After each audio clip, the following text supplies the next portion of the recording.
अब मेहमान भी पूछेंगे कहाँ से मंगाया, जब सिर्फ 2 उबले आलू से आप ये क्रिस्पी मजेदार स्नैक्स उन्हें सर्व करेंगे। मेहमान भी आपकी तारीफ करते नहीं थकेंगे। तो आप ये क्रिस्पी मजेदार स्नैक्स बना के रख सकते हैं, ये महीनों तक बिल्कुल भी खराब नहीं होते हैं। तो चलिए फिर झटपट से बनाते हैं ये क्रिस्पी मजेदार नमकीन। तो ये मजेदार स्नैक्स बनाने के लिए सबसे पहले लेना है हमें 1.5 कप गेहूं का आटा और आधा कप ये और ले लिया है मैंने। तो यहाँ पर आपको वही नॉर्मल गेहूं का आटा लेना है जिससे हम अपने घरों में रोटी पराठे बनाने के लिए यूज करते हैं। तो चलिए 1.5 कप मैंने गेहूं का आटा ले लिया है। तो नमकीन हमारा कुरकुरा बने उसके लिए डाल देंगे 2 बड़े चम्मच रिफाइन। तो अगर आप रिफाइन का इस्तेमाल नहीं करना चाहते हैं तो यहाँ पर घी का भी इस्तेमाल कर सकते हैं। 1 चम्मच डाल देंगे नमक, 1 छोटा चम्मच डालेंगे खड़ा जीरा, 2 छोटा चम्मच डालेंगे सफेद तिल, इससे नाश्ते में बहुत ही बढ़िया क्रंच आता है। तो अजवाइन को हाथों से इस तरीके से क्रश करके डालेंगे तो इनका फ्लेवर बहुत ही बढ़िया उभर के आता है। आधा चम्मच लिया है मैंने कुटी हुई काली मिर्च और 1 छोटा चम्मच लिया है मंगरेल और 1 छोटा चम्मच डाल देंगे चिली फ्लेक्स और 1 चम्मच लिया है मैंने कसूरी मेथी। तो कसूरी मेथी को भी थोड़ा इस तरीके से हाथों से क्रश करके डालेंगे, बहुत ही बढ़िया फ्लेवर आता है इससे नमकीन में। और कलर के लिए मैं थोड़ी सी डाल दे रही हूँ हल्दी पाउडर। अब सारी चीज़ों को हाथों से अच्छे से मिक्स करेंगे। तो इस तरीके से हाथों से मसलते हुए मिक्स करेंगे ताकि जो हमने रिफाइन डाला है वो आटे में अच्छे से मिक्स हो जाए और जो नमक और मसाले डाले हैं वो भी अच्छे से मिक्स हो जाए। अब सारी चीज़ें बहुत ही अच्छे से मिक्स हो चुकी हैं। तो अब ले लिया है मैंने 2 उबले हुए आलू को मैंने पहले ही उबाल के इनका छिलका निकाल लिया है। अब ये बहुत ही अच्छे से ठंडे हो चुके हैं। तो चलिए आलू को हमें पहले ग्रेट कर लेना है।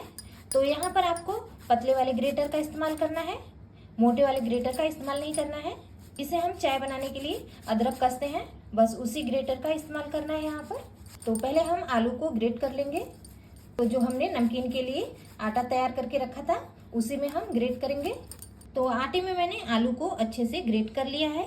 हाथों की सहायता से आटे और आलू को हम पहले अच्छे से मिक्स करेंगे। तो जैसे हम आटा गूंथते हैं बस उसी तरीके से हम इन्हें गूंथ लेंगे। तो यहाँ पर अभी आपको पानी डालने की ज़रूरत नहीं है, जो आलू में मॉइस्चर होता है उसी से आटे गूंथ जाएंगे। अगर बाद में ज़रूरत पड़ेगी तभी पानी डालेंगे। तो फ्रेंड्स, आप हमारी रेसिपी कहाँ से देख रहे हैं कमेंट बॉक्स में हमें ज़रूर बताइएगा। और अगर आपको ये वीडियो पसंद आता है तो वीडियो को लाइक करिएगा और चैनल पर पहली बार आए हैं तो चैनल को सब्सक्राइब भी जरूर से करिएगा। तो इस तरीके से पहले हम अच्छे से आलू को आटे में मिक्स करेंगे। अब इनमें थोड़ा थोड़ा पानी डालेंगे और इनका डो लगाएंगे। तो ध्यान रखना है कि पानी हम पहले थोड़ा थोड़ा ही डालेंगे। तो हमें इनका एकदम टाइट डो लगाना है, जैसे हम पूरी बनाने के लिए डो लगाते हैं बस उसी तरीके से हमें इनका डो लगाना है। तो आप देख पा रहे होंगे कि मैं सिर्फ 1-2 चम्मच पानी का ही इस्तेमाल कर रही हूँ। अगर ज़्यादा पानी का इस्तेमाल करेंगे तो ये गीले हो जाएंगे और नमकीन हमारा बढ़िया नहीं बनेगा। तो अब आप देख पा रहे होंगे कि ये बहुत ही अच्छे से डो के फॉर्म में आने लगे हैं। तो अभी हमें इन्हें थोड़ा और गूंथना है। तो चलिए मैंने इन्हें गूंथ के इकट्ठा कर लिया है।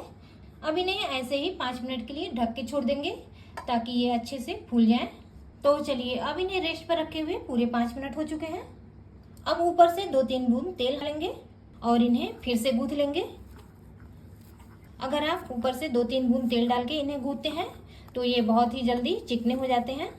तो अब मैंने इन्हें कुछ सेकेंड फिर से दोबारा गूंथ लिया है। तो अब हम इनके 2 हिस्से करेंगे इस तरीके से और इनकी हम एक बड़ी लोई बनाएंगे। अब इनमें थोड़ा सूखा आटा डालेंगे और लोई पर भी थोड़ा सूखा आटा लगा लेंगे और इन्हें इस तरीके से बढ़ा लेंगे। क्योंकि इनकी हमें बड़ी रोटी बेलनी है तो प्लेटफार्म पर ही बेलेंगे। अगर आपके पास बड़े साइज का चकला हो तो आप चकले पर ही बेल लीजिएगा। तो चलिए पहले हम इनकी एक बड़ी रोटी बेल लेते हैं। तो इन्हें हमें रोटी जितना पतला नहीं करना है, रोटी से मोटा ही रखना है। आप देख पा रहे होंगे कि इनकी मोटाई मैंने ज़्यादा नहीं रखी है, ना ही ज़्यादा मोटा है और ना ही ज़्यादा पतला रखा है मैंने, मीडियम मोटाई रखी है मैंने। तो बस इनकी मोटाई इतनी ही रखनी है। तो चलिए अब ये बेल के तैयार हो चुके हैं। तो अब हम इन्हें नमकीन के शेप में काट लेंगे। तो पहले इस तरीके से किनारों से काट के हटा देंगे।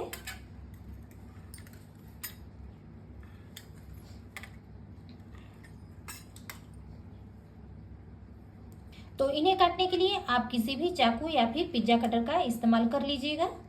तो मैं इन्हें पहले लंबाई में आधे आधे इंच के दूरी पे काट रही हूँ। लंबाई में काटने के बाद इस तरीके से एक बार बीचों बीच बेड़ा काट लेंगे। तो इस नमकीन के शेप को मैंने लंबे साइज में काटा है। आप वैसे अपने मनपसंद शेप में इन्हें बना सकते हैं। तो अब इन्हें एक प्लेट में रख लेते हैं। तो ये बिल्कुल भी नहीं चिपकेंगे, एक दूसरे के ऊपर रख देंगे। तो अभी इन्हें रख देते हैं साइड में, और जो किनारों से कटा वाला हिस्सा निकला है उसे भी हम लोई में मिला लेंगे और फिर से इनकी एक लोई तैयार करेंगे और इन्हें भी इसी तरीके से बेल के बना लेंगे। तो चलिए, अब पूरे नमकीन को मैंने काट के तैयार कर लिया है। अब गैस पर मैंने कढ़ाई चढ़ा दिया है।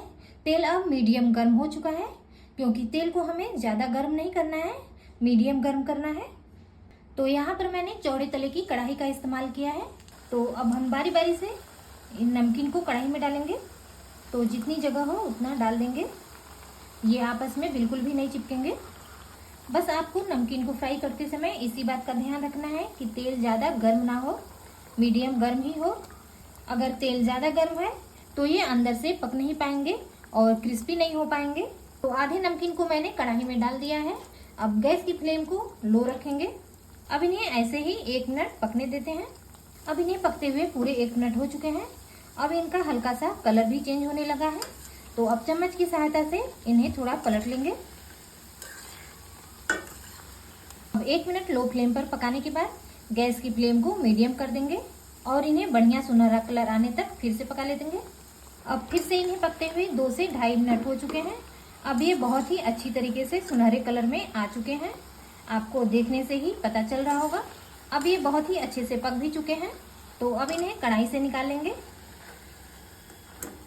छूने से अभी आपको ये थोड़े नरम लगेंगे, लेकिन जैसे जैसे ये ठंडे होंगे वैसे वैसे ये क्रिस्पी बनते जाएंगे। अब इसी तरीके से बाकी बचे नमकीन को भी बना लेते हैं। इनका एक बैच बनने में 4 से 5 मिनट का समय लगता है।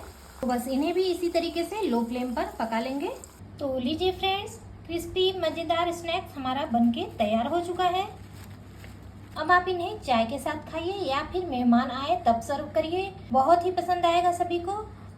और आप इन्हें किसी भी डब्बे में भर के महीनों तक स्टोर भी कर सकते हैं, ये बिल्कुल भी खराब नहीं होते हैं। तो रेसिपी कैसी लगी कमेंट बॉक्स में हमें जरूर बताइएगा। वीडियो पसंद आया हो तो वीडियो को लाइक शेयर, चैनल को सब्सक्राइब भी जरूर करिएगा। तो फिर मिलते हैं कुछ नई रेसिपी के साथ, तब तक के लिए नमस्कार।